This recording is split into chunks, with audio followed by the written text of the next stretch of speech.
মুরব্বী বাবাজিরা শোনেন, আমার আল্লাহ যদি আপনার আমার উপরে রাজি হয়ে যান, যদি আমার আল্লাহ আমার আপনাকে কবুল করে নেন, দুনিয়াতে কি দরকার রে বন্ধু? তোমার কি দরকার? কারণ পৃথিবীর মধ্যে তোমার কি দরকার? এই পৃথিবীর মধ্যে লক্ষ লক্ষ কোটি কোটি প্রাণী আছে, যে প্রাণীগুলাকে আল্লাহ পাক খাওয়াচ্ছেন, কোনো বিনিময় নেয় না। কথা কোন ঠিক কিনা? আপনি আমি তো প্রতিদিন ভাতের চিন্তা করি, কিন্তু সুন্দরবনের রয়্যাল বেঙ্গল টাইগার এটা প্রতিদিন 2-4টা হরিণ না হলে তার চলে না।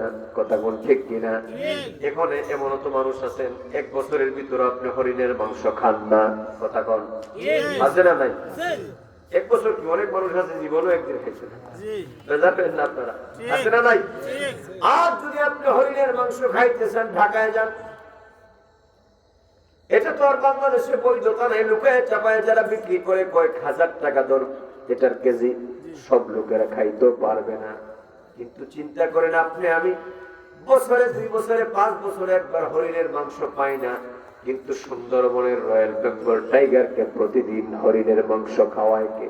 আল্লাহ। যিনি খাওয়ায় তিনি আর কেউ নন, তিনি হলেন আমার আল্লাহ।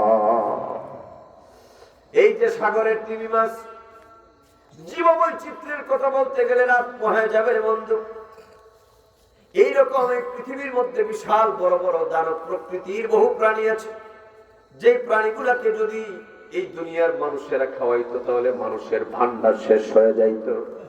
কিন্তু আমার মহান আল্লাহ তাদেরকে খাওয়ায়, আমার আল্লাহ তাদেরকে খাওয়ায়। জীবনে কি শুনছেন নাকি আল্লাহর ভান্ডার একটু টান পড়ছে? কথা কান তাইলে রে বন্ধু এটা চিন্তা করেন, কেন খালি হায় হায় নাই নাই করেন? নেতার পিছনে দৌড়ান, যেই নেতার পিছনে দৌড়ান হে জীবনও আল্লাহর একদিন সেজদা দেয় না।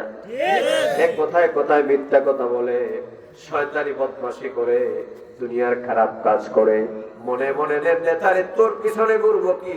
তুই তুই তুই কিসের নেতা? তোর পিছনে আমি ঘুরবো কি? তুলে যে নেতা বানাইছে আমি, সে আল্লাহর গোলামির জন্য দৌড়াবো।